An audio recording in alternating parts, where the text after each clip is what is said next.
সালামু আলাইকুম বন্ধুরা, কেমন আছেন সবাই? আশা করি অবশ্যই ভালো আছেন। তো আজকের ভিডিওতে আমরা যে জিনিসটা দেখবো সেটা হচ্ছে যে আমাদের ভূমি শিক্ষা এবং দলিল লেখন কোর্সের ক্লাসে সেটা হচ্ছে যে দলিল খতিয়ানের অংশ বের করা।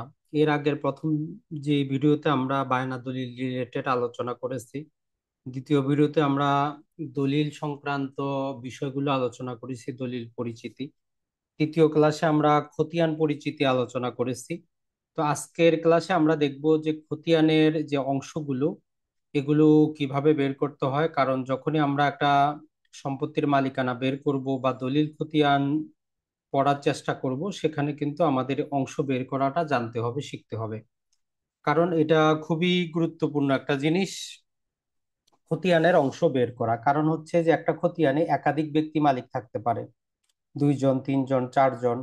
সবার সমান অংশ নাও থাকতে পারে, কারো বেশি অংশ থাকতে পারে, কারো কোন অংশ থাকতে পারে। তো আজকে আমরা দুটো পদ্ধতি দেখব, যেহেতু পুরাতন যে খতিয়ানগুলো আমরা শিখেছি, সিএস খতিয়ান বা এসএ খতিয়ান, সেগুলাতে আমাদের 16 আনার হিসাবে অংশ দেওয়া থাকে, আর এখনকার গুলাতে তো আধুনিক দেওয়া থাকে। এটা আমরা সবাই বুঝি যে দশমিকে থাকে, শুধু অংশ কলামটাকে মোট জমির সাথে আমরা গুণন করলে পেয়ে যাই।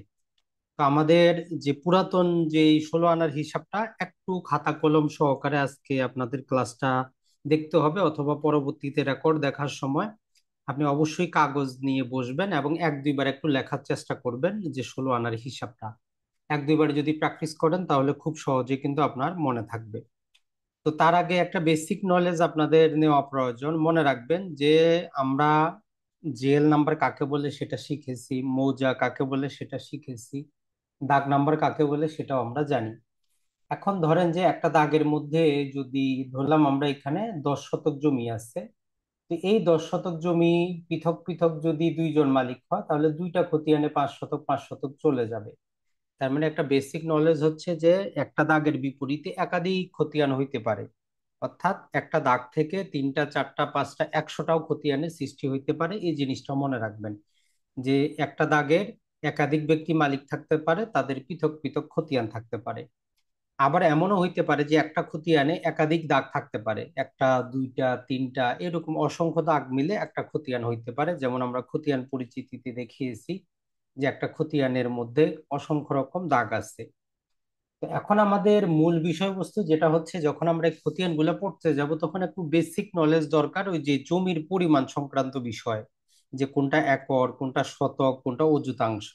কারণ এটা ছাড়া আবার আপনি যে কে কত শতকের মালিক বা কে কত ডিসিমের মালিক সেটা কিন্তু বের করতে পারবেন না। তো এই জন্য একটা বেসিক নলেজ রাখবেন, যেটা আমরা যদিও আমিনশিপে পড়াই, সেটা হচ্ছে যে 1 শতক জমি কতটুকু। এই বেসিক নলেজটা যদি আপনার থাকে তাহলে যে কোনো খতিয়ানের মধ্যে কতটুকু সম্পত্তি এটা আপনার খুব সহজে কিন্তু বুঝে আসবে। নর্মালি দেখেন জমির হিসাবগুলা হয় ক্ষেত্রফল হিসাবে। জমি মাপার মূল মন্ত্র হচ্ছে ক্ষেত্রফল বের করা। তাহলে যারাই আমিনশিপ করেন তারা মূল জিনিসটা যেটা করেন সেটা হচ্ছে যে একটা জায়গার ক্ষেত্রফল বের করেন। এখন এই ক্ষেত্রফল বের করার জন্য ক্লাস 9-10-এ আমরা নানা প্রকার সূত্র জানি। বর্গক্ষেত্র, আয়তক্ষেত্র, এটা ছাড়া ত্রিভুজাকার, এটা ছাড়া চতুর্ভুজাকার, এবং অসংখ্য আকৃতি প্রকৃতির কিন্তু আমাদের বিভিন্ন রকম সূত্র আছে। ওই সূত্রগুলা প্রয়োগ করে মেইন কাজটা হচ্ছে আমরা জায়গাটার ভিতরে কতটুকু ক্ষেত্রফল আছে এটা বের করি। তো এই জিনিসটাই হচ্ছে আমিনশিপ। এখন 1 শতক জমি কতটুকু লম্বা চওড়া, এর চাইতে মূল বিষয়বস্তু যেটা সেটা হচ্ছে যে কত শতাংশ, কতটুকু ক্ষেত্রফল হইলে 1 শতক সম্পত্তি হবে। সেটা হচ্ছে যে আমাদের 435.6। এই যে 435.6, এই ম্যাজিক সংখ্যাটা মনে রাখবেন। যদি দৈর্ঘ্য প্রস্থ যাই হোক, যদি তার ক্ষেত্রফল 435.60 হয় তাহলে ওই জায়গাটা হচ্ছে 1 শতক। এখন আপনি লম্বার দিকে যদি ধরেন 100 ফিট লম্বা নেন, চওড়ার দিকে আপনি যদি 10 ফিট নেন, 1000 স্কোয়ার ফিট জায়গা হবে।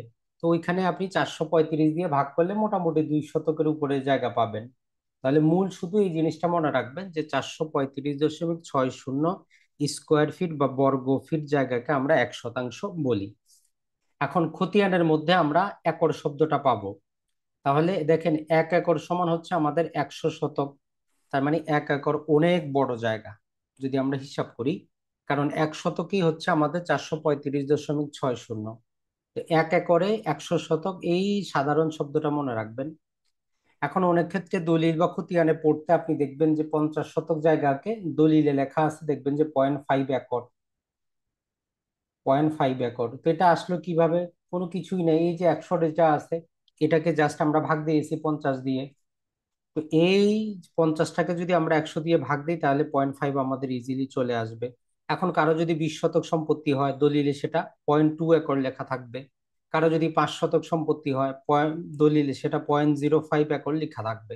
তো এই জন্য এই কনফিউশনে যাওয়া যাবে না, এই হিসাবটা একটু বুঝবেন যে 1 একরে আমাদের 100 শতক। এখন যদি কারো 20 শতক সম্পত্তি হয়, এটা একরে লিখতে গেলে আমরা কি করব? আমরা হচ্ছে যে 20টা উপরে রাখবো, 100টা নিচে রাখে আমরা ভাগ দিব, তাহলে আমাদের জিনিসটা চলে আসবে। এখন যেহেতু জায়গা জমির অনেক দাম, তো ঢাকা শহরে দেখবেন যে জমির যে মৌজা রেট গুলা অযুতাংশে আছে, কারণ 1 শতক জায়গারও অনেক দাম সেখানে। 1 শতক মানে আবার 100 অযুতাংশ, তার মানে এই 1 অযুতাংশ জায়গা অনেক ক্ষুদ্র পরিমাণ জায়গা। শুধুমাত্র যদি আমরা হিসাব করি, এই যে 435.60টাকে 100 দিয়ে ভাগ দিলে মোটামুটি 4.35 স্কোয়ার ফিট জায়গায় হচ্ছে আমাদের 1 অযুতাংশ। এখন এখানে আমরা, আপনারা কিভাবে শতক থেকে একরে নিবেন এবং একর থেকে শতকে নিবেন এই জিনিসটা আমরা এখানে দিয়ে দিয়েছি। যেমন ধরেন যে যদি আপনি শতকে প্রকাশ করতে চান, যদি এখানে লেখা থাকে যে 0.5 একর, তাহলে আপনি এটাকে কি করবেন? গুণন দিবেন 100 দিয়ে। 100 দিয়ে যখন গুণন দিবেন তখন আপনার 50 শতক বের হয়ে যাবে। তাহলে আমরা শতকে নিতে চাইলে একরের সাথে 100 গুণন দিব। আর যদি একর থেকে আমরা শতকে আনতে চাই তাহলে উপরে শতক থাকবে, নিচে 100 দিয়ে ভাগ দিব। এই সিম্পল নলেজটা আপনি একটু রাখবেন, প্রয়োজন 1-2 বার ক্যালকুলেটরে করেন। যে যেমন আমরা যদি বলি আপনার 70 শতক জমি আছে, এখন আমি যদি বলি এই 70 শতককে আপনি কি করেন? একরে প্রকাশ করেন। তো এই 70কে আপনি যেটা করবেন সেটা হচ্ছে যে এই 70 গুণন দিবেন আপনি 100 দিয়ে। সরি, আপনি যদি এই শতকে প্রকাশ করতে চান একরকে, অর্থাৎ এখানে আমরা যদি আপনাকে বলি যে 0.5, যেটা উদাহরণ তো দিয়েছিলাম যে 0.5, তাহলে 0.5 গুণন আপনি দিবেন 100, তাহলে 50 শতক চলে আসবে। এখন যদি দলিলে লেখা থাকে 0.700, তার মানে 70 শতাংশ আনার জন্য আমরা গুণন দিব 100 দিয়ে, দেখবেন যে 70 শতক চলে আসবে। আর যখন আপনি একরে নিতে চাবেন, যেমন আমরা বললাম 80 শতক সম্পত্তিকে যদি আপনি একরে প্রকাশ করতে চান, তাহলে আপনি 80 দিবেন, 80 দিয়ে নিচে ভাগ দিবেন 100 দিয়ে, তাহলে 0.8 একর চলে আসবে। এই বেসিক হিসাবটা একটু মনে রাখেন। এখন আসি আমরা আমাদের মূল কাজের মধ্যে, যেখানে আমরা খতিয়ানের অংশ বের করব। তো বন্ধুরা, খতিয়ানের মধ্যে অংশ বের করার জন্য যে শব্দটা ব্যবহার করা হয় সেটা হচ্ছে যে খতিয়ানের হিস্সা, কার কত হিস্সা। হিস্সা মানে হচ্ছে অংশ, কে কত অংশের মালিক। এই একই শব্দটা দলিলে হইলে ওইখানে লেখা থাকে হারাহারি অংশের অনুপাত। আমরা দলিল পরিচিতির মধ্যে আপনাদের দেখিয়েছিলাম যে একজন ব্যক্তি ছিল বিক্রেতা, একজন ছিল ক্রেতা, এবং সেখানে বিক্রেতা ছিল 5 জন। তো 5 জনের পৃথক পৃথক অংশ কিন্তু ছিল, তো ওই অংশটাকে আমরা বলি যে হারাহারি অংশ। মানে এক একজন এক এক অংশের মালিক, আপনি 5 শতক বিক্রি করতেছেন, আমি 10 শতক, কিন্তু একটাই দলিল। তাহলে হিস্সা আমরা ব্যবহার করি খতিয়ানে, আর দলিলে আপনি ব্যবহার করেন হারাহারি অংশ।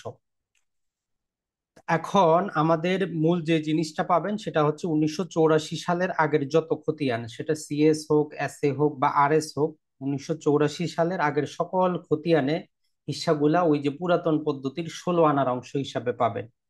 আর 1984 সালের পরে যেগুলা, সেগুলা হচ্ছে যে দশমিক পদ্ধতিতে পাবেন। এখন আধুনিক যে আমরা পদ্ধতিগুলা পাচ্ছি এই পদ্ধতিতে পাবেন। তো এখন অনেকেই বারবার আমাদের ক্লাসেও প্রশ্ন করেন, সেটা হচ্ছে যে ভাই কেন এই 16 আনার অংশ, কেন এই যে এত জটিল হিসাবে তারা গিয়েছে? তো দেখেন, এই যে 1961 সালের আগে আমাদের এই উপমহাদেশে দশমিকের কোনো প্রচলনই ছিল না। আজকে যেভাবে আমরা 100 টাকাকে যদি বলি যে 3 জনের মধ্যে ভাগ করে দিতে, আমরা বলতে পারি যে 33 টাকা 33 পয়সা পাবে। এই যে 33 টাকার পরে যে পয়সা যেটা আসবে, পয়েন্টটাই ছিল না আমাদের হিসাবে। তো ওই জন্য তখনকার আমলে তখন তারা 16 আনার পদ্ধতি ব্যবহার করত। তাহলে 16 আনার পদ্ধতি ব্যবহার করার মেইন কারণটা হচ্ছে দশমিক পদ্ধতি 1961 সালের আগে এই উপমহাদেশে প্রচলন ছিল না। এই জন্যই আমরা ওই 16 আনার পদ্ধতি তখন ব্যবহার করা হইতো। এটা হচ্ছে মেইন কারণ। এখন আমরা প্রথমেই যদি দেখার চেষ্টা করি সেটা হচ্ছে যে যেটা সহজ, যেটা দশমিক পদ্ধতিতে যে খতিয়ানগুলা থাকে, এটার মধ্যে যে হিস্সাটা থাকে দেখবেন যে শেষের দিকে সম্পূর্ণ অংশটাকে তারা 1 টাকা ধরে, অথবা সম্পূর্ণ অংশটাকে দেখবেন যে একের পরে তিনটে শূন্য মানে সহস্রাংশ হিসাবে ব্যবহার করে, দশমিক তিনটা পর্যন্ত নেয়, যাতে একদম ওই একে গিয়ে সম্পূর্ণ 100% মিলে যায়। তার মানে হচ্ছে জমির পরিমাণ যাই হোক, খতিয়ানে মোট জমির পরিমাণ তারা কি ধরে, 1 ধরে, অথবা 1000 ধরে, অথবা 100 ধরে। এখন খতিয়ানটা দেখলে আপনি বুঝতে পারবেন নিচের দিকে তারা কত ধরেছে। তো এটা বের করার মেইন যে সূত্র সেটা হচ্ছে যে কার কত অংশ, সেইটাকে আমরা গুণন দিব মোট জমির পরিমাণ দিয়ে, তাহলে প্রাপ্য অংশটা আমরা পেয়ে যাব।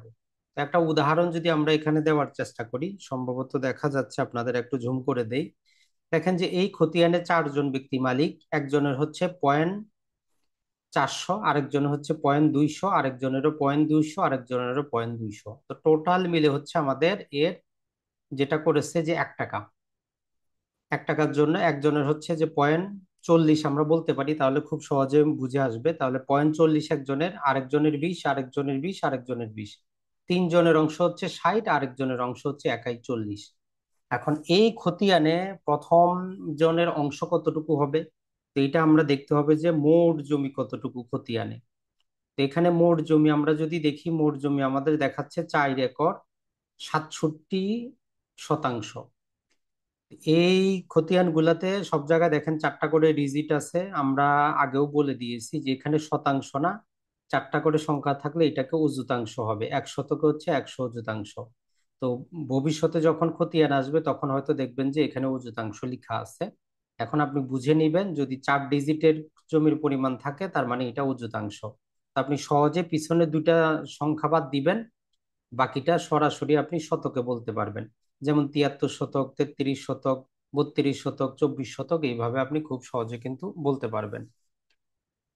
তো এইভাবে আমরা যে কোনো খতিয়ানের অংশগুলা যেগুলো দশমিক পদ্ধতিতে আছে সেগুলো কিন্তু আমরা বের করতে পারবো।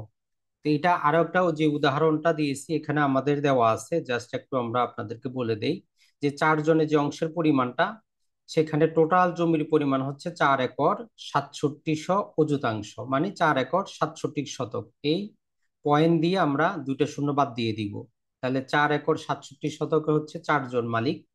তো এর মধ্যে একজনের যেটা অংশ, তার অংশটা একটু বেশি, সেটা হচ্ছে কত, 0.400। এখন মোট জমি আমরা কিভাবে পাবো, এই যে 0.400টাকে যদি আমরা এই 4 একর 67 সাথে গুণন দিয়ে দিই সরাসরি, আপনি আপনার যে মোবাইলে গুণন দিয়ে দেখেন যে টোটাল জমিটা আপনার বের হয়ে যাবে। যদি পয়েন্ট সহ নিবেন, পয়েন্ট সহ নিয়ে গুণন যদি আমরা দেই 467, তো টোটাল দেখবেন যে আপনি 1 একর 86 শতাংশ, 186 আপনি পেয়ে যাবেন। তাহলে এই প্রথম ব্যক্তির জমির পরিমাণ হচ্ছে 186 শতক। তো একই রকম ভাবে বাকি যে 3 জন আছে সবার কত, 0.200 করে সবাই মালিক। তাহলে মোট জমি হচ্ছে আমাদের 4 একর 67। তাহলে 4 একর 67-র সাথে যদি আমরা 0.200 গুণন দেই, তাহলে 93 শতাংশ করে পাবো বাকি 3 জনের। তাহলে দশমিক পদ্ধতিতে যেগুলা থাকবে ওগুলা আপনারা অংশ কলামে যে দশমিকটা সহ, এই যে দশমিকটা সহ মোট জমির সাথে গুণন দিবেন, তাহলে আপনি প্রতিজনের অংশ পেয়ে যাবেন। এইটা হচ্ছে খুবই ইজিটা। কিন্তু সমস্যা যেখানে হয়, আর যদি একজন মালিক থাকে সেখানে দেখবেন যে আপনি 100 বা 1000 সরাসরি লেখা থাকবে, এখানে তো কোনো হিস্সার দরকার নাই, একজন টোটাল সম্পত্তির মালিক। এখন মূল জিনিস যেখানে সমস্যা হবে সেটা হচ্ছে আমাদের 16 আনার অংশ, যেটা আমরা বের করতে যাব সেইটাতে। তো এই 16 আনার অংশ বের করতে গেলে আমাদের যে জিনিসটা বুঝতে হবে সেটা হচ্ছে যে কিছু প্রাচীন শব্দ আছে, এগুলো একটু বুঝতে হবে। তার আগে বুঝবেন যে 16 আনার অংশে আপনার যতটুকু জমি সবটাকে আমরা বলি 16 আনা। ধরেন যে আপনার বাবার টোটাল সম্পত্তি হচ্ছে 20 শতক, তো আপনার বাবার জন্য 20 শতকে হচ্ছে আপনার 16 আনা। হয়তো আরেকজনের বাবার সম্পত্তি 100 শতক, তো তার জন্য 100 শতকে হচ্ছে 16 আনা। তার মানে 16 আনা মানে নির্দিষ্ট কোনো জমি না, 16 আনা মানে হচ্ছে টোটাল খতিয়ানের জমি। কারো যদি 30 শতক সম্পত্তি থাকে তার জন্য ওই 30 শতকই হচ্ছে কি, 16 আনা। অথবা কারো যদি এক দাগে 20 শতক, আরেক দাগে 100 শতক, আরেক দাগে 30 শতক থাকে, তাহলে টোটাল তার 16 আনা জমি হবে 100 + 30 + 20, মানে 150 শতক হচ্ছে তার 16 আনা জমি। এইটা আগে বুঝবেন। তাহলে 16 আনা নির্দিষ্ট কোনো জমি না, 16 আনা হচ্ছে খতিয়ানের মোট জমি। এখন ওই খতিয়ানটা দেখে আপনি বলতে পারবেন যে টোটাল খতিয়ানে সম্পূর্ণ সম্পত্তি যেটা, সেটাই হচ্ছে আমার 16 আনা। এখন এই 16 আনা বুঝতে হলে আমাদের কিছু সম্পর্ক বুঝতে হবে। যারা স্বর্ণের হিসাব বুঝেন তাদের জন্য হিসাবটা ইজি হবে, না হইলেও আপনি এক দুইবার দেখলে বুঝতে পারবেন। সেটা হচ্ছে যে আমরা টোটাল একটা খতিয়ানে যতটুকু জমি থাকে তাকে বলি যে 16 আনা সম্পত্তি, মানে সম্পূর্ণ সম্পত্তি। এখন এই সম্পূর্ণ সম্পত্তি, এই যে 16 আনা আছে বুঝতেই পারতেছেন, তার মানে 16টা ভাগ আছে, তাইলে 1 আনা মানে কতটুকু? এখন বলতেছে যে তারা 16 আনা মানে যদি সম্পূর্ণ সম্পত্তি হয়, তাহলে 1 আনা এটাকে আমরা 20 ভাগে ভাগ করব, যার প্রতিটা ভাগকে আমরা বলবো যে গন্ডা। গন্ডাও কিন্তু নির্দিষ্ট কোনো কি করে না, সম্পত্তি প্রকাশ করে না, জাস্ট এটা হচ্ছে যেমন আমরা দশমিক ব্যবহার করি দশমিকের মতো। তাহলে আনা, আনার পরে হচ্ছে আমাদের গন্ডা। এখন এক গন্ডাকে যদি আমরা ভাগ করতে যাই, তো তারা এক গন্ডাকে সর্বনিম্ন 4 ভাগে ভাগ করেছে, তাহলে এক গন্ডা সমান 4 কড়া। এরপরে এই কড়াটাকেও যদি আমরা আরো ক্ষুদ্র ভাগে ভাগ করতে চাই, তারা 3 ভাগে ভাগ করেছে, যাকে বলতেছি আমরা তিল। আর এক তিলকেও তারা 20 ভাগে ভাগ করেছে। তাহলে আমাদের হিসাবটা এইভাবে আপনি মনে রাখতে পারেন, ধীরে ধীরে কয়েকবার পড়লে আপনার মনে আসবে। সর্বপ্রথমে যে আনাটা আগে মনে রাখবেন, যে আনা, আনার ছোট হচ্ছে গন্ডা, গন্ডার ছোট হচ্ছে কড়া, কড়ার ছোট হচ্ছে ক্রান্তি, আর ক্রান্তির ছোট হচ্ছে তিল। আগে বড় ভাই, তারপরের জন, তারপরের জন করে ছোট পর্যন্ত আসবেন। তাহলে আনা, গন্ডা, কড়া, ক্রান্তি, তিল, কয়েকবার শব্দটা উচ্চারণ করবেন, নামগুলো মুখস্থ হয়ে যাবে। তারপরে আপনি যাবেন যে আনা আর গন্ডার মধ্যে সম্পর্ক কি। তাহলে 1 আনা সমান 20 গন্ডা, এটা মুখস্থ করবেন যে 1 আনা মানে হচ্ছে 20 গন্ডা। আবার 1 গন্ডা মানে হচ্ছে 4 কড়া, আর 1 কড়া মানে হচ্ছে 3 ক্রান্তি, আর 1 ক্রান্তি মানে হচ্ছে 20 তিল। তো এইটা যদি আমরা আরেকটু সহজ করে আপনাকে বুঝাই, সেটা হচ্ছে যেটা আমরা বললাম যে টোটাল সম্পত্তিটা আপনার 16 আনা, মানে এরকম করে 16টা ভাগ। এখন এই সর্বশেষ ভাগটাকে ধরেন যে আমি আরো কি করলাম, 20 ভাগে ভাগ করলাম। এই প্রতিটা ভাগকে আমরা বলতেছি যে গন্ডা। এখন এই যে ছোট ভাগটা আসলো গন্ডা, ওই গন্ডাটাকে যদি আমরা আরো ছোট ভাগ করি, 4টা ভাগে ভাগ করতে পারবো, যাকে আমরা বলি কড়া। আর এই কড়াটাকে, একটা কড়াকে আমরা আরো 3 ভাগে ভাগ করতে পারি, যাকে বলি ক্রান্তি। আর এই ক্রান্তিটাকে আরো ছোট্ট 20 ভাগে ভাগ করে আমরা বলি যে তিল। তার মানে খুবই ক্ষুদ্র ক্ষুদ্র করে জমির অংশগুলা আসে। এখন এদের মধ্যে আমাদের হিসাবের সুবিধার জন্য তবে একটা জিনিস মনে রাখবেন, যে এই হিসাবগুলো আপনি অতটা না বুঝলেও যদি শুধু চিনেন, বর্তমানে মোবাইল অ্যাপস পাওয়া যায়, সেখানে শুধু অংশটা ইনপুট দিলেই অটোমেটিক 1 সেকেন্ডে রেজাল্ট চলে আসবে। আপনার খাতার মধ্যে এতবার করতে হবে না। তারপরেও যেহেতু আপনি একটু শিখতে চাচ্ছেন, অবশ্যই আপনার জানা দরকার যে কিভাবে বের করবেন। তাহলে দেখেন, 16 আনা মানে হচ্ছে খতিয়ানের সম্পূর্ণ জমি। এখন এই 16 আনার পরিবর্তে আমাদের খতিয়ানে সম্পূর্ণ জমি যদি আমরা গন্ডায় প্রকাশ করতে চাই, তাহলে কত হবে? তো আমরা জানি কি, 1 আনা সমান হচ্ছে আমাদের 20 গন্ডা। তো তাহলে 16 আনা দিয়ে যদি আমরা 20কে গুণন করি, তাহলে 320 গন্ডায় সম্পূর্ণ জমি। তাহলে যদি কেউ বলে যে আমার 16 আনা সম্পত্তি হচ্ছে কত, 20 শতক, তাহলে ওই খতিয়ানের যে 16 আনা মানে 20 শতক, আমরা বলতে পারবো যে 320 গন্ডা মানেও 20 শতক। এরপরে এই গন্ডায় প্রকাশ না করে যদি আমরা চাই যে সেটা কড়ায় প্রকাশ করব, তাহলে আমরা জানি 1 গন্ডা সমান 4 কড়া। তাহলে ওই 320কে যদি আমরা 4 দিয়ে গুণন দিই, 1280 কড়া পাবো। তার মানে খতিয়ানের মোট জমি 1280 কড়ায় প্রকাশ করা যায়। এরপরে কড়াতে প্রকাশ না করে আমরা যদি আরো ক্ষুদ্র এককে প্রকাশ করতে চাই, ক্রান্তিতে, তাহলে ওই 1280 কড়াকে যদি 3 দিয়ে গুণন দেই, 3 কোথা থেকে আসলো, 1 কড়ায় 3 ক্রান্তি, ওই জন্য 3 দিয়ে আমরা গুণন দিচ্ছি। তো 3840 ক্রান্তি আমরা পাবো। এখন যদি এর চেয়ে আরো ছোট, আপনি যদি বলেন যে না, টোটাল জমিটা আমি তিলে প্রকাশ করব, আমার 16 আনা সম্পত্তি আমি তিলে প্রকাশ করব, তাহলে 3840কে যদি আমরা 20 দিয়ে গুণন দেই, 76,800 তিলে হচ্ছে আমাদের 16 আনা সম্পত্তি। এই হিসাবটা আপনি এক দুইবার যদি করেন, খাতার মধ্যে দেখবেন যে আপনার মুখস্থ হয়ে গেছে। 16 গুণন 20 দিবেন, 320 আসবে। 320 গুণন 4 দিবেন, 1280 আসবে। 1280 গুণন 3 দিবেন, তখন 3840 আসবে। আর 3840কে 20 দ্বারা গুণন করলে 76,800 চলে আসবে। এই হিসাবটা শুধু আপনার শিখতে একটু সময় লাগবে, এক দুই দিন আপনি করলে অবশ্যই পারবেন। এখন মূল যে জিনিসটা, সেটা হচ্ছে এই যে সাংকেতিক চিহ্নগুলা। তো এগুলার জন্য কিছু বেসিক নিয়ম মনে রাখবেন, যে 16 আনার ক্ষেত্রে সর্বোচ্চ সংখ্যা হচ্ছে কত, আমাদের 16। কিন্তু বাস্তবে আমরা 15 পর্যন্ত লেখার কি পাবো, নিয়ম পাবো, 16টা একের মতো প্রকাশ করে।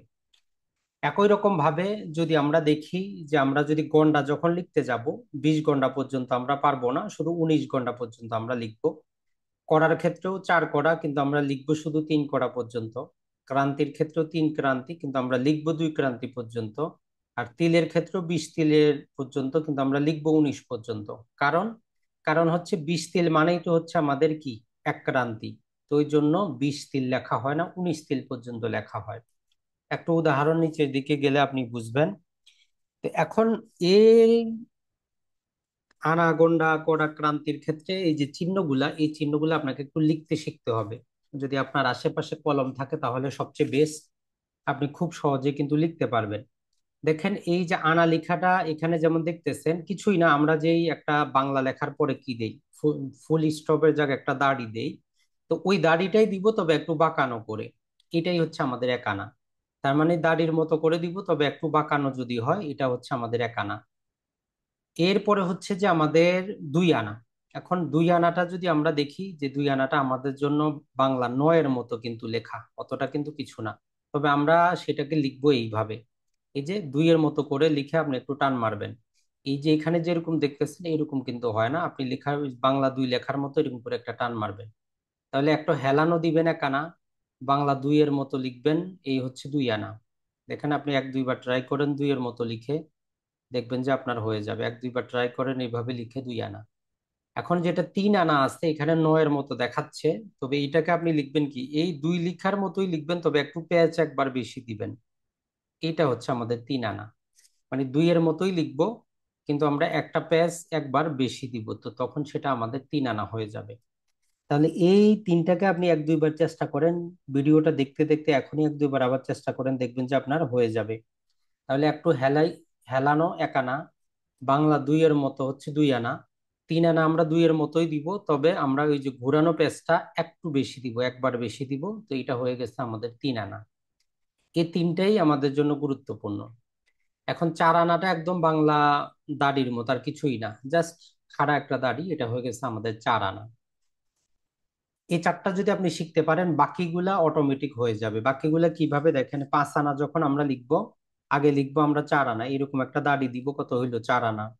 আর আমরা 1 আনা লেখা শিখছি কি, এই যে হেলানো একটা দাগ, তো এই হয়ে গেছে আমাদের 5 আনা। একই রকম ভাবে ধরেন যে যখন 6 আনা লিখবো, এই হচ্ছে আমাদের 4 আনা। তো আমরা এই 2 আনা লিখলাম, হয়ে গেছে আমাদের কত, 6 আনা।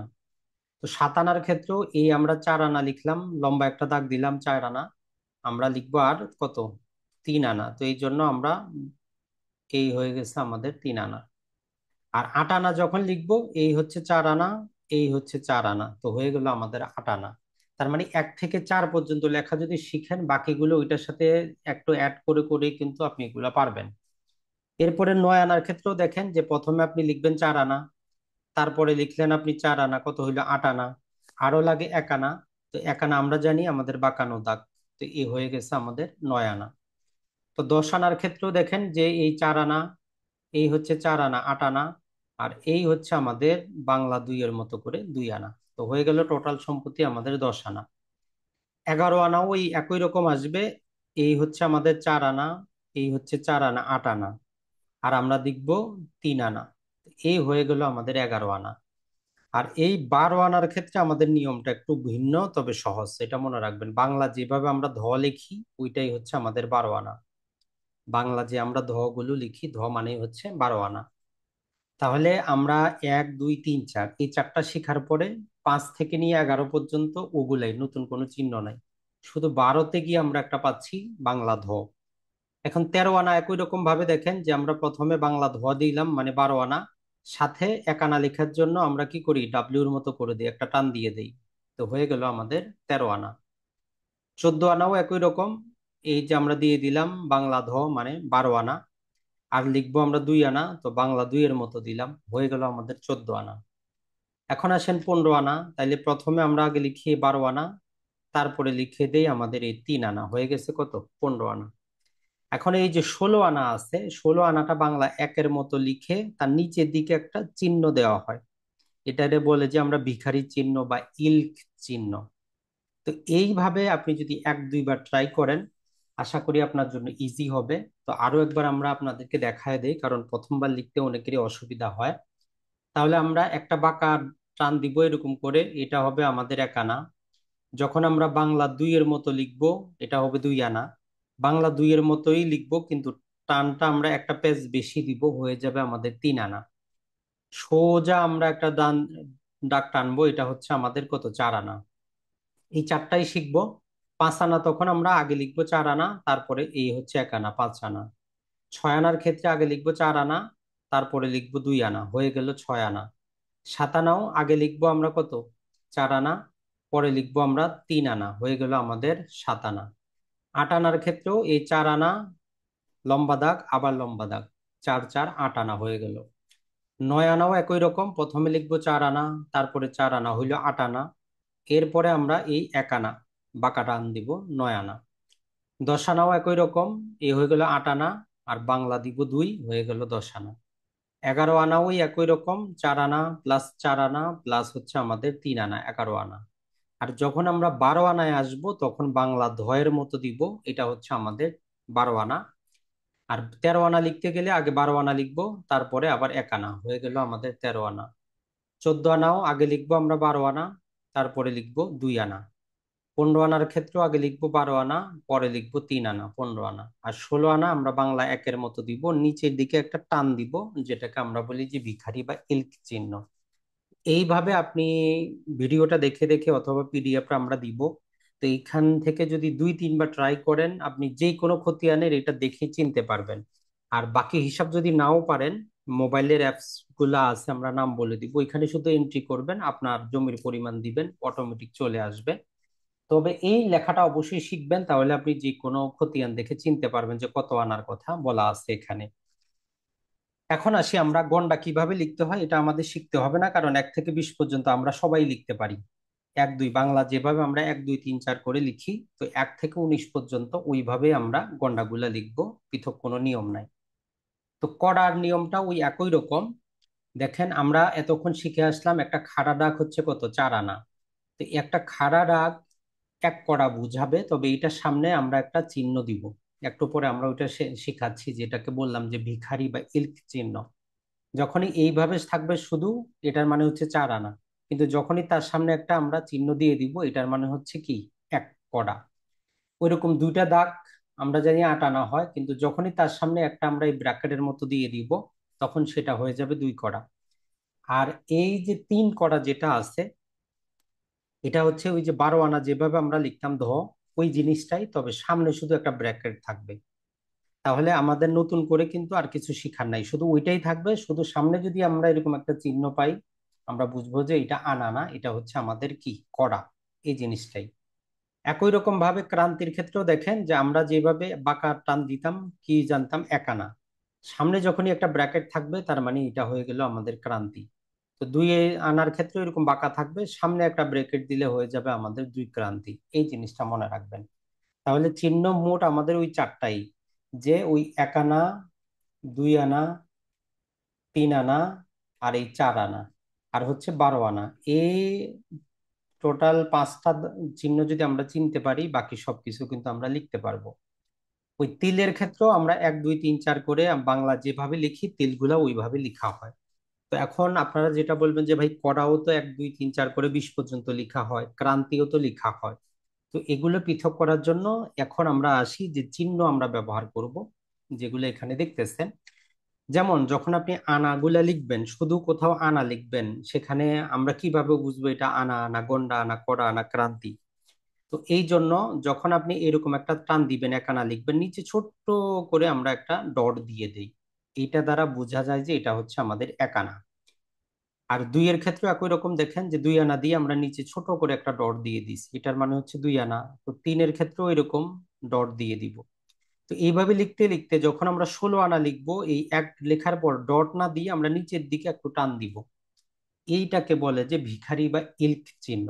তাহলে এই যে ছোট ছোট চিহ্নগুলা, এগুলাকে বলি আমরা ভিখারি চিহ্ন বা ইল্ক চিহ্ন। এগুলার মাধ্যমে আমরা পার্থক্যটা করতে পারবো। তাহলে এখন আপনি ক্লিয়ার হইলেন যে আনা যদি আমরা বুঝতে চাই, তাহলে এরকম ছোট ছোট এগুলোর নিচে চিহ্ন থাকবে, এটা দেখে আমরা পৃথক করতে পারবো। এখন এই যে 1 থেকে 20 পর্যন্ত, এইটা আপনি কিভাবে বুঝবেন যে গন্ডা? তো কিছুই না, এক লেখা থাকবে, একের সামনে এরকম একটা যদি ব্রাকেট থাকে, তার মানে এটা হচ্ছে কি, গন্ডা। আর এই গন্ডা আর তিল একই রকম, কিভাবে আমরা পার্থক্য করব? পার্থক্য আমরা করতে পারবো, ধরেন যে যদি এক লিখে একটা ব্রেকেট থাকে তাহলে এটা হচ্ছে গন্ডা, যদি দুইটা ব্রেকেট থাকে তাইলে হচ্ছে তিল। এটাই পার্থক্য, আর কিছুই না। তাহলে একটা ব্রেকেট থাকলে এটা হবে গন্ডা, দুইটা ব্রেকেট যদি একসাথে থাকে তাইলে সেটা হবে কি, এক তিল সম্পত্তি। এই জিনিসটাই আপনাকে জাস্ট একটু মুখস্থ করতে হবে বা বুঝতে হবে। এখন কড়া লিখার ক্ষেত্রে দেখেন, এটা আমি যদি নর্মালি আপনাকে বলি কত, আপনি বলবেন যে এটা তো ভাই কি 4 আনা। কিন্তু 4 আনা হলে এটার নিচে ছোট্ট করে একটা ডট থাকতো, যেটা আমরা এখন শিখাইলাম। তো এইরকম ডট থাকলে এটা 4 আনা, কিন্তু যখন এটার সামনে আমরা ব্রেকেট দিয়ে দিব, এটা হয়ে যাবে আমাদের 1 কড়া, এটা হয়ে যাবে আমাদের 2 কড়া, এটা হয়ে যাবে আমাদের 3 কড়া। তাহলে একটা ব্রেকেট থাকলে এটা কড়া হয়ে যাবে, এটা আর আনা থাকবে না। একই রকম ভাবে ক্রান্তির ক্ষেত্রে দেখেন, যখন এইরকম হেলানো থাকবে আপনি স্বাভাবিকভাবে চিন্তা করবেন এটা তো 1 আনা, কিন্তু যখন ওই দাগটার পাশে আমরা একটা ব্র্যাকেট দিয়ে দিব, ওইটা তখন ক্রান্তি হয়ে যাবে। এইটাই হচ্ছে পার্থক্য, আর কিছুই না। আর তিলের ক্ষেত্রে আমরা যেটা বললাম, 2টা করে ব্র্যাকেট থাকবে। তাহলে আমরা যদি এখন আপনাদেরকে একটু লেখাটা বুঝাই, যে দেখেন এই যদি আমরা আনা দেই, এই হচ্ছে আমাদের 4 আনা, নিচে একটা ডট দিলাম, এরপরে ধরলাম 1 দিলাম, তাহলে একটা ইলকি দিলাম, তার মানে আপনি বুঝতে পারতেছেন 4 আনা 1 গন্ডা। এখন যদি আমরা এখানে যেই যে এইরকম দেওয়ার পরে এখানে এক ব্র্যাকেট দিলাম, তাহলে আমাদের আনা গন্ডা কড়া, এরপরে ধরেন যে আমাদের এই ক্রান্তি, এরপরে হচ্ছে আমাদের এই তিল। তো প্রকৃতপক্ষে এইরকম ভাবেই হওয়ার কথা, এরকম ভাবেই হবে। তার মানে হচ্ছে যে আনার নিচে থাকবে চিহ্ন, এরপরে গন্ডার সামনে একটা ব্রেকেট, এরপরে যে আমাদের কড়ার সামনে একটা ব্রেকেট, ক্রান্তির সামনে একটা ব্রেকেট, আর তিলের সামনে এক, 2টা ব্রেকেট।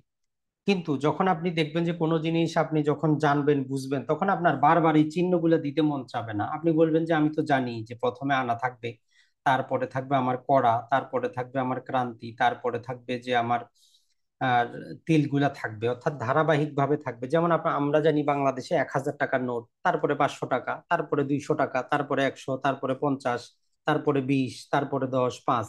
তো এগুলো আমাদেরকে বলতে হয় না। সেম এরকম আপনি যখন কয়েকবার এগুলা পড়বেন, তখন আর এই যে ইল্ক বা ভিখারি চিহ্নগুলা সামনে দেওয়ার দরকার নাই, বা না দিলেও আপনি বুঝতে পারবেন যে এখানে কত আনা, কত গন্ডা, কত কড়া সম্পত্তি বোঝা যাচ্ছে। একটা যদি আমরা উদাহরণ আপনাদেরকে আগে দেখাই, তারপরে আমরা আসতেছি একটা উদাহরণ দেখি যে বাস্তবে খতিয়ানে যদি থাকে। যেমন ধরেন যে এইখানে একটা দেওয়া আছে, জাস্ট একটু আমি ঝুম করে নিলাম যাতে খুব সহজে বোঝা যায়। দেখেন এইখানে একটা খতিয়ানে 3 জন ব্যক্তির এখানে 3 প্রকারের 3টা কি দেওয়া আছে, অংশ দেওয়া আছে, মানে সমান সমান অংশ। কিন্তু এখন এখানে কত দেওয়া আছে? এখন এই প্রথমটা দেখেন, যে প্রথমটা কি আছে, এরকম আপনি চিন্তা করেন যে প্রথমটা এইরকম 4 আনার মতো করে আবার একটা টান দেওয়া আছে, তার মানে কি 5 আনা। লম্বা ডাকটা হচ্ছে 4 আনা, আর এটা হচ্ছে 1, তার মানে এখানে 5 আনা। এরপরে দেখেন লেখা আছে যে কত, 6। আনার পরে কত থাকে, গন্ডা থাকে, তার মানে এটা হচ্ছে 5 আনা 6 গন্ডা। তারপরে দেখি আমরা কত আছে। তারপরে এই ক্ষেত্রে আমাদের এখানে দেখাচ্ছে যে দেখেন দুইটা, একটা খাড়া দাগ দেখাচ্ছে এরকম, তারপরে লেখার সুবিধাতে তারা আরেকটা দাগ দিয়েছে এরকম করে, আবার এইরকম এরকম দিয়ে দিয়েছে। তো এইটার মানে হচ্ছে এখানে আমাদের 5 আনা, এটা হচ্ছে 6 গন্ডা, এটা হচ্ছে আমাদের 2 কড়া, এটা হচ্ছে আমাদের 2 ক্রান্তি। এখানে তিল কিন্তু নাই, তিল থাকলে এখানে 1, 2, 3, 4 বা কিছু থাকতো। তো এইরকম এখানে দেখেন কোনো ভিখারি চিহ্ন নাই, কোনো কিছুই নেই। তো এই জন্য আপনি সব সময় মনে রাখবেন যে খতিয়ানে সবার আগে আসতে পারে কি, আনা, তারপরে গন্ডা, তারপরে কড়া, তারপরে ক্রান্তি, তারপরে তিল। তাহলে বাস্তব খতিয়ান গুলাতে আপনার এরকম ইল্ক বা ভিখারি চিহ্নটা কিন্তু থাকবে না। যেমন যারা এই কোরআন শরীফ পড়েন, দেখবেন যে যদি পুরাতন কোরআন যদি পড়েন, বা যারা এই মাদ্রাসা 9, 10-এ দেখবেন যে অ্যারাবিক পড়েন, ওইখানে জবর জের পেশ কিছুই থাকে না। কিন্তু তারপরেও যারা পড়তে জানে তারা কিন্তু পড়তে পারে। এমনি নর্মাল যারা আরবি পড়তে পারে, ওদেরকে যদি আপনি কোরআন শরীফ যদি এই যে নুক্তা যাকে আমরা বলি এগুলা ছাড়া দেন, সে পড়তে পারবে না। তো ওইটা হচ্ছে প্র্যাকটিসের বিষয়। সেম একই রকম আপনি যখন প্র্যাকটিস করবেন, তখন এইটা দেখে আপনি বলে দিতে পারবেন যে হ্যাঁ এত আনা, এত গন্ডা, এত কোড়া, এত ক্রান্তি, এত তিল। বাস্তবে আপনি এইরকমই পাবেন। তবে কিছু কিছু ব্যতিক্রম ক্ষেত্রে, যখন ধরেন যে ডাইরেক্ট শুরু হবে কড়া দিয়ে, যে ধরলাম একটা খতিয়ানে একজনের আছে হয়তো সরাসরি শুরু হইলো কত 2 দিয়ে, তারপরে এইরকম, তারপরে 2। তো এইটা দ্বারা আপনি বুঝতে পারতেছেন যেহেতু দুইটা সংখ্যাই আছে, আনা গন্ডা তো আর 1 2 হয় না, তার মানে এটা 2 করা। এটা আপনি বুঝতে পারতেছেন কিভাবে? যে আমরা জানি গন্ডাও 1 থেকে 20 আর তিলও 1 থেকে 20। তো যেহেতু 2 আছে তার মানে এটা সর্বপ্রথমে হবে গন্ডা। এরপরে যেহেতু এটা হেলানো আছে, এটা হচ্ছে আমাদের ক্রান্তি। আর তারপরে যেহেতু আবার সংখ্যায় আছে তার মানে তিল। তো এরকম যখন আপনি কয়েকটা উদাহরণ দেখবেন তখন ধীরে ধীরে আপনার বুঝে আসবে। তো আমরা আরো কিছু দেখার চেষ্টা করি। তাহলে মূল হচ্ছে আমাদের ওই জিনিসটা, এইটা যদি আপনি একটু বুঝতে পারেন, লেখাগুলা দেখে যদি শিখতে পারেন, তাহলে বাকিটা কিন্তু হবে, না হলে কিন্তু সমস্যাটা। তো এখানে আমরা পৃথক করে দিয়েছি আপনাদের জন্য আনাটা, আপনি এটাও পিডিএফটা দেওয়া আছে আপনার কাছে, ওইখান থেকে আপনি নিয়ে নিবেন, সমস্যা নেই। আনা, গন্ডা, কড়া, ক্রান্তি এবং তিল, এই জিনিসটা একটু মনে রাখবেন।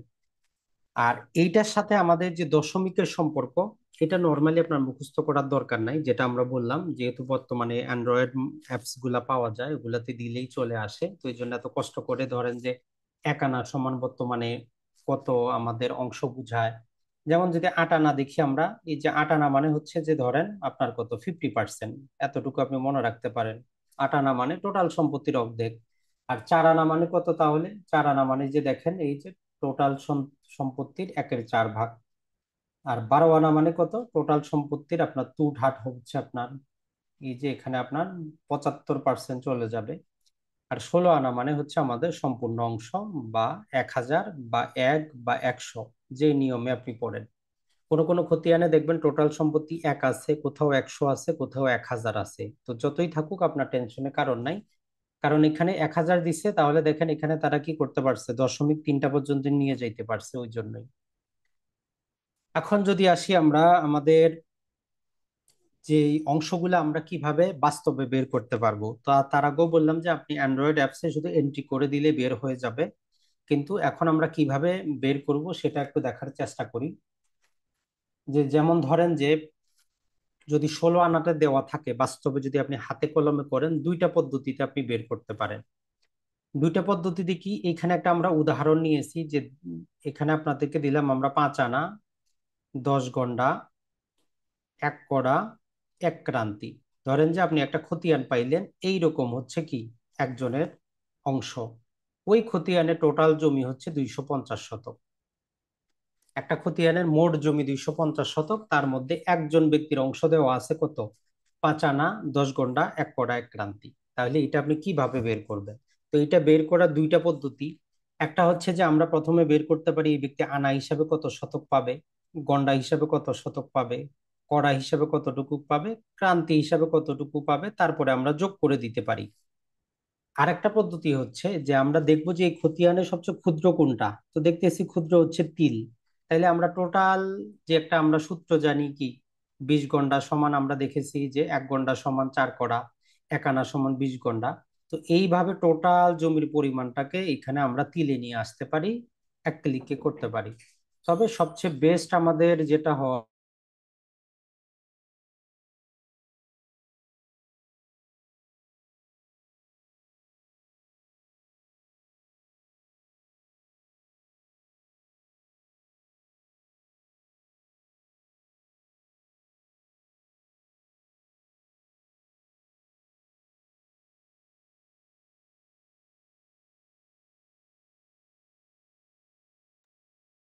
সরি, তো আমরা যেটা বলতেছিলাম যে একটা খতিয়ানে কি টোটাল যদি সম্পত্তি যেটা আছে আর অংশ যেটা আছে, এটা আমরা দুই ভাবে বের করতে পারি। একটা হচ্ছে যে আনা হিসাবে কতটুকু, গন্ডা হিসাবে কতটুকু, এবং পৃথক পৃথক ভাবে বের করে যোগ করতে পারি। অথবা যেটা করতে পারি যে ওই খতিয়ানের মধ্যে সর্বনিম্ন যেটা আছে এই বড়গুলাকে ওইটাতে নিয়ে আসে তারপরও বের করতে পারি। তো আমার হিসাবে সবচেয়ে বেস্ট যেটা হয় যে আমরা যদি পৃথক পৃথক ভাবে বের করি, যে আনা হিসাবে কতটুকু পাবে, গন্ডা হিসাবে কতটুকু পাবে, কড়া হিসাবে কতটুকু পাবে, তাইলে আমাদের জন্য ইজি হবে। তো আমরা এখানে আগে যদি বের করি যে আনা হিসাবে, তাহলে 5 আনা হিসাবে উনি কতটুকু পায়, এতটুকু আমরা আগে বের করার চেষ্টা করি। তো এখানে যদি আমরা বের করার চেষ্টা করি, সেখানে দেখেন যে যেহেতু তার সম্পত্তি কত হচ্ছে আমাদের এখানে 5 আনাকে আমরা ক্রান্তিতে নিলে একে 20 দিয়ে গুণ করলে গন্ডা পাওয়া যাবে। এটা হচ্ছে যে ক্ষুদ্র ক্ষুদ্র করে যদি বের করি, তো তার চাইতে ভালো আমরা এখানে দাঁড়ান 5 আনা 10 গন্ডা 1 কড়া 1 ক্রান্তি। তো এই 5 আনা হিসাবে কতটুকু পাবে এটা যদি আমরা বের করতে চাই, এখানে আমাদের দ্বিতীয় পদ্ধতিটা আমরা দিয়ে দিয়েছি। এইটা হচ্ছে আমাদের অংশ, যে 5 আনা 10 গন্ডা 1 কড়া 1 ক্রান্তি। তাইলে আমরা যেটা করব সেটা হচ্ছে যে খতিয়ানের মোট জমি আমাদের জানা আছে কত, 250 শতক। এই 250 মানে মোট জমিকে আমরা তার এই সরাসরি কত আনা ওইটা দিয়ে গুণ দিব, আর ভাগ দিব আমরা কত, 16 দিয়ে। কি জন্য, এটা আগে বুঝেন। এটা হচ্ছে খতিয়ানের মোট জমি 250, ওই ব্যক্তি অংশ পাচ্ছে কত, 5 আনা। তো আমরা জানি তাহলে টোটাল সম্পত্তি কতটুকু, টোটাল সম্পত্তি হচ্ছে 16 আনা। তো 16টা আমরা নিচে দিয়ে যদি ভাগ দেই, তাহলে এইখানে দেখেন যে আমাদের 78 দশমিক সামথিং আমরা পাইছি। তাহলে আমরা আনা হিসাবে তার সম্পত্তিটা পাইলাম।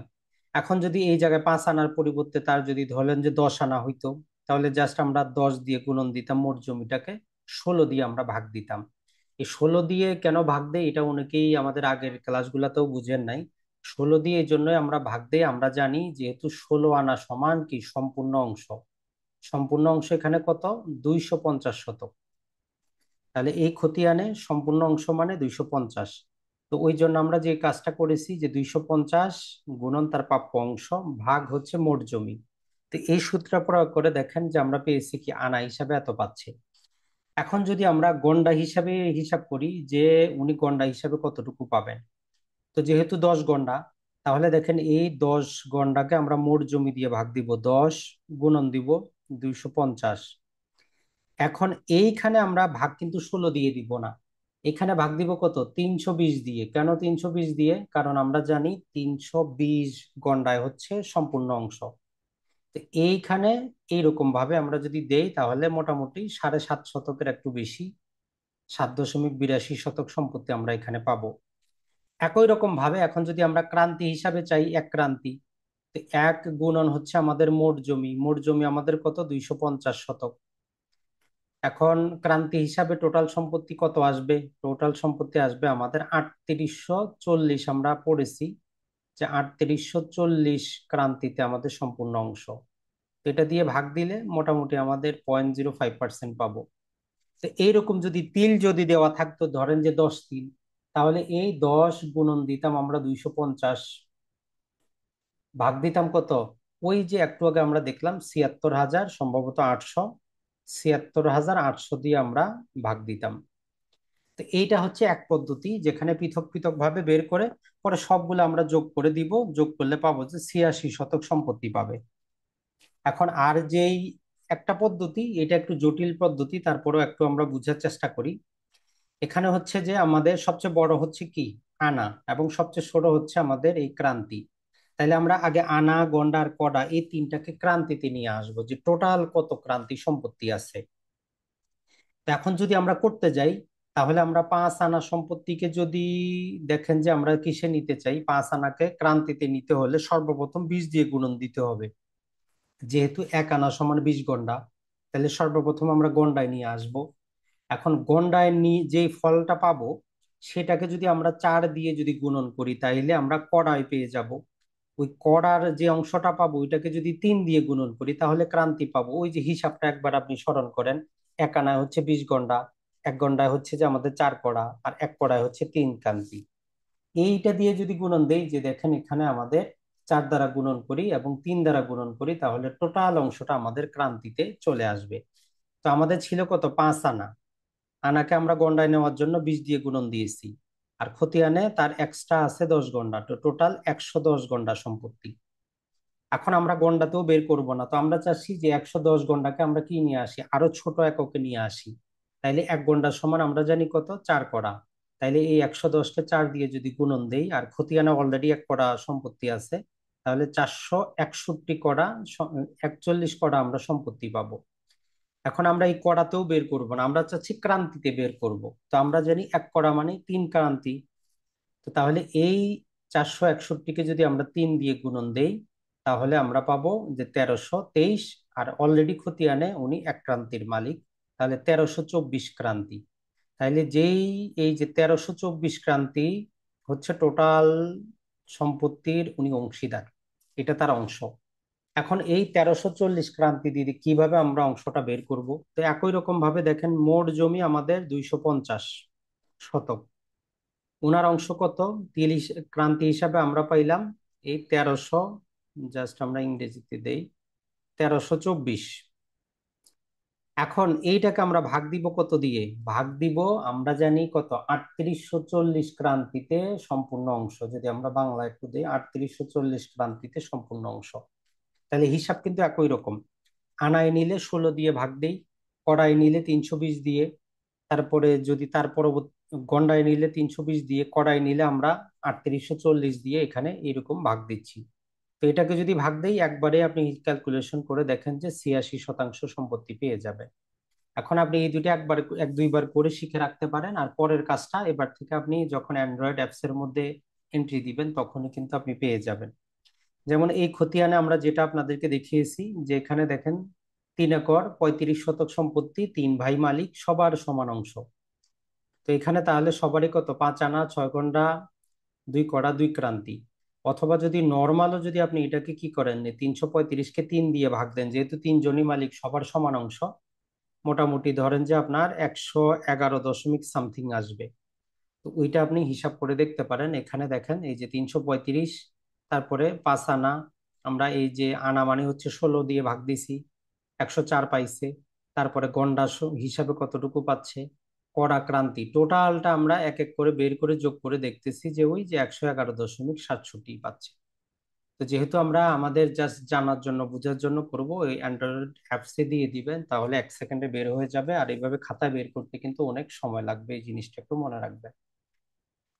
এখন আরেকটা যদি খতিয়ান দেখি, এটাতেও অনেক সহজ করে দেওয়া আছে। যে দেখেন একটা খতিয়ানে এটাতেও 4 জন মালিক, ইনার হচ্ছে 4 4 আনা, ইনারও 4 আনা, ইনারও 4 আনা, ইনারও 4 আনা, তো 4 4 16 আনা, ওই যে দেখেন 16 আনার চিহ্ন দেওয়া আছে।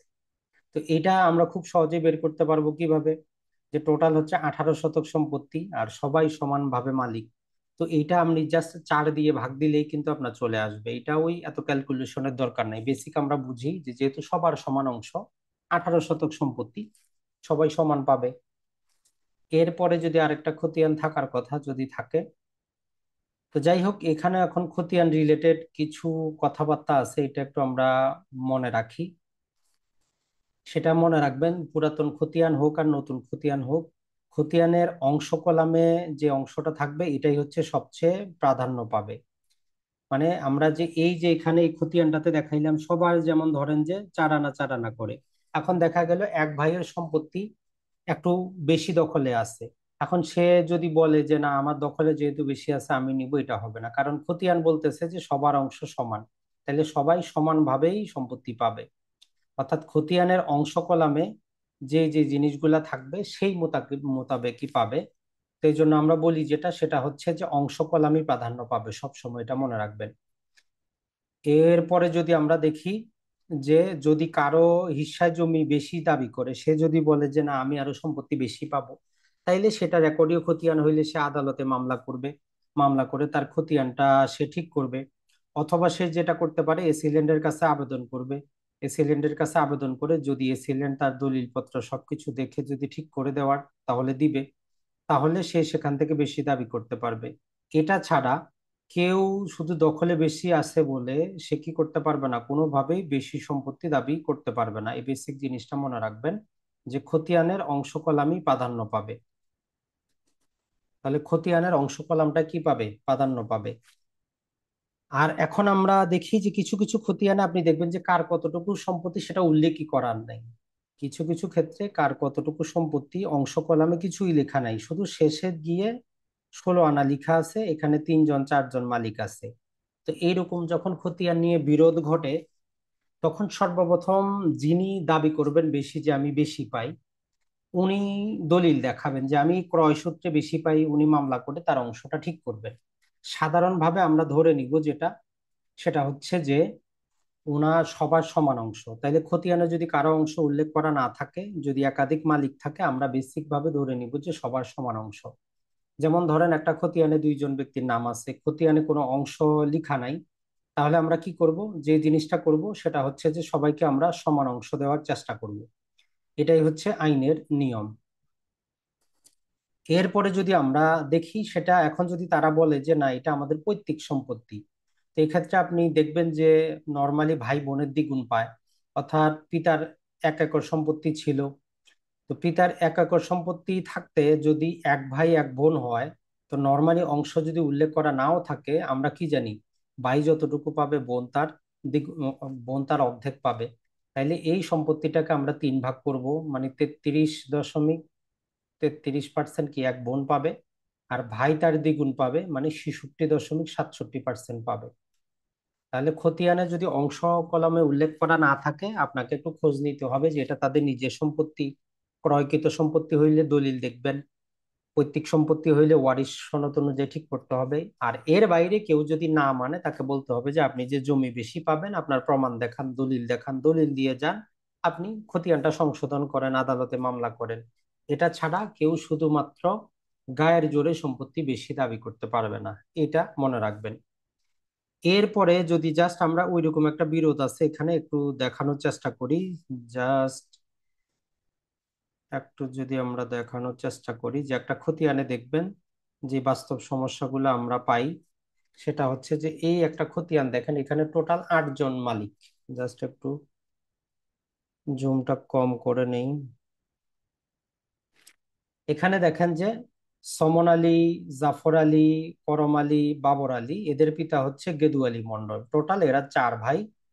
আবার ওই একই খতিয়ানে আরো আরো 4 ব্যক্তি আছে, যে রহমত আলী, চান মোহাম্মদ, সাদেক আলী এবং সম্ভবত জাফর আলী, এদের পিতাও দেওয়া আছে। যে এই টোটাল 8 জন মালিক সম্পত্তি। তার মানে বোঝা গেছে যে এটা আসলে তাদেরও ক্রয়কৃত সম্পত্তি না, এটা তাদের পিতার ক্রয়কৃত সম্পত্তি। তারা হয়তো পার্টনার ছিল, মানে দুই পার্টনারের সম্পত্তি ক্রয় করছে, দুইজনই মারা গেছে, তাদের উত্তরাধিকারীরা অংশভুক্ত হয়েছে। তো এইখানে দেখেন যে এই 4 জনের দেখেন কি আছে, এখানে অংশ কলামে 2 আনা, 2 আনা, 2 আনা, 2 আনা করে লেখা আছে। তার মানে এদেরও 2 আনা, 2 আনা, 2 আনা করে লেখা আছে। তার মানে টোটাল আমরা যে জিনিসটা বুঝতে পারি সেটা হচ্ছে যে এই যে খতিয়ানটা আছে, এই খতিয়ানে মূল যে খতিয়ানটা ছিল ওইটাতে 2 জন ব্যক্তি সম্পত্তি ক্রয় ছিল, তাদের 50-50 অংশ ছিল, 50-50। এখন এই 50-50 অংশ থাকার পরে তারা মারা গেছে, তাদের সবারই সমান সমান ছেলে ছিল, এই জন্য সবাই সমান অংশ পাচ্ছে। তো এই পর্যন্ত কারো কোনো সমস্যা নাই, সবাই যেহেতু সমান অংশ পাচ্ছে। কিন্তু সমস্যাটা বাধছে যেখানে, যখন আপনি দ্বিতীয় পাতায় মন্তব্য কলামে চলে গেলেন, এই যে দেখেন দ্বিতীয় পাতায় এখন 4টা দাগের সম্পত্তি, 150 দাগ, 180 দাগ, 190, 175 দাগ। এখন এই যে রাজস্ব কলামে বা মন্তব্য কলামে লেখা আছে দেখেন, এই যে 150 দাগ বরাবর সমন আলী গং। তন্ময় ভাই, আপনার সমস্যাটা কি ভাই? আপনি বারবার যদি সমস্যা করেন তাইলে তো ক্লাস থেকে বাইর করে দিতে হবে আপনাকে, তাই না? আপনার সমস্যাটা কি ভাই?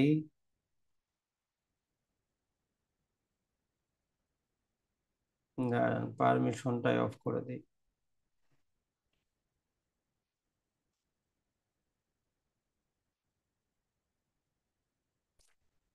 তো যখন আমরা এই দ্বিতীয় পাতায় যাচ্ছি, যে মন্তব্য কলাম বল কারো নাম থাকে, যে বিরোধটা আসে, এই বিরোধটা কিন্তু এখানে দেখেন। এই যে সমন গং মানে হচ্ছে ওই যে একজনের 4 ছেলে ছিল, তার মানে এখানে দেখা যাচ্ছে যে 4 জন কি আছে দেখেন, টোটাল সম্পত্তিটা দখলে আছে। আর ওই টোটাল সম্পত্তি হচ্ছে কত, 150 শতক। 1 একর 50 মানে 150 নাম্বার দাগে টোটাল সম্পত্তি হচ্ছে 1 একর 50 শতক। এই 4 জনই দখলে আছে 1 একর 50। আচ্ছা ঠিক আছে। এখন তারপরে দাগ বরাবর দেখেন 180 দাগও সমন গংই আছে। কত টোটাল সম্পত্তি, কত, 80 শতক। তাইলে 150 আর 80, টোটাল তাদের সম্পত্তি হয়ে গেল কত, 2 একর 30। 2 একর 30, কিন্তু তাইলে তারা ওই 4 ভাইয়ে খাচ্ছে। এখন ওই বাকি 4 জন যারা রহমতের থেকে আসছে, রহমত গং দেখেন মাত্র 20 শতক। আর আরেকটা সম্পত্তি বলতেছে এজমালি, মানে টোটাল 8 জনেই দখলে আছে। আর ওই এজমালিতে দেখেন মাত্র 10 শতক সম্পত্তি। এখন খতিয়ানে কিন্তু আমরা জানি সবার সমান অংশ, টোটাল সম্পত্তি 2 একর 60। তো এই 2 একর 60-এর মধ্যে সবাই যদি সমান অংশ পায়, তাইলে জাস্ট একটু যদি আপনি ভাগ করে দেখেন যে 2 একর 60-এর মধ্যে যদি হয়, আমরা এক পক্ষ কত পাবে, 1 একর 30 শতক করে পাবে। ওই যে এই একজন পাবে 4 জন পাবে 1 একর 30, বাকি 4 জনও পাবে 1 একর 30। কিন্তু এইখানে 150 দাগে দেখেন সমনগং সর্বপ্রথম দাগেই 1 একর 50 দখলে আছে। এখন যদি তারা এই মন্তব্য কলামটা দেখায়, যদি বলে যে না আমরাই টোটাল সম্পত্তি পাবো, এখানে তো লেখা আছে, তো বলতেছে যে না, এই রাজস্ব বরাবর যেটা লেখা আছে এটা লেখা থাকে, এটা জাস্ট বেসিক নলেজ আইডেন্টিফাই করে যে এই দাগের কিছু অংশ তাদের কাছে দখলে আছে, কিন্তু টোটাল অংশ কলাম আমরা কি দেখলাম যে সবার সমান অংশ। তাহলে এই 4 ভাই জমি পাবে মাত্র কত, 1 একর 30 শতক। তো 1 একর 30-কে আমরা 4 ভাগ যদি করি, মোটামুটি হচ্ছে সম্ভবত, যদি আমরা ভাগ করি কত, 25 আর 5, 30 করে দিলে 1 একর 20, এ মোটামুটি 32 দশমিক সামথিং করে পাবে। কিন্তু তারা কিন্তু এখানে দেখেন যে অনেক বেশি নিচ্ছে। তো এইরকম বিরোধ যদি হয়, এই ক্ষেত্রে এইটা কিন্তু কখনোই প্রাধান্য পাবে না। মন্তব্য কলাম বরাবর যাই কিছু থাকুক, তারা কি পাবে, তাদের অংশ কলাম মোতাবেকই জমি পাবে, ওই 4 জন শুধু 1 একর 30ই পাবে। এরকম গন্ডগোল কিন্তু বাস্তব সমাজে অসংখ্য হয়, আপনি একটু খোঁজ খবর নিয়ে চেষ্টা করবেন। আর সর্বশেষ আমরা কি করেছি, এখানে একটা খতিয়ান দিয়েছি, এটা জটিল একটা হিসাব দেওয়া আছে। আপনি যদি কয়েকবার প্র্যাকটিস করার পর যদি দেখেন যে আপনার মোটামুটি আপনি পারতেছেন, এই হিসাবটা শুধু আপনি একবার করে দেখবেন। যদি এই হিসাবটা করার পর আপনার মিলে যায়, আমরা এখানে এটা পরবর্তীতে দেখবেন, যদি এটা দেখেন যে আপনার টোটাল সম্পত্তি 16 আনা চলে আসছে, তার মানে আপনি বুঝতে পারছেন। কারণ এইখানে এমন কোনো জিনিস নাই যে যেটা দেওয়া নাই, আনা গন্ডা কড়া ক্রান্তি তিল সবই দেওয়া আছে। তো এই জন্য এইটা একটু প্র্যাকটিস করবেন পরবর্তীতে। এখন আপনার যদি অ্যান্ড্রয়েড মোবাইল ফোন থাকে, আপনাকে আমরা যেটা সাজেস্ট করব সেটা হচ্ছে যে গুগল প্লে স্টোরে যদি আপনি যান, জাস্ট আমি আর একটা মোবাইল থেকে জয়েন করার চেষ্টা করি, দেখি জয়েন হওয়া যায় কিনা। যদি জয়েন হওয়া যায় তাহলে আমরা প্লে স্টোর থেকে সেটা আপনাদেরকে দেখায় দেই যে অ্যাপসটা কিভাবে ডাউনলোড করবেন।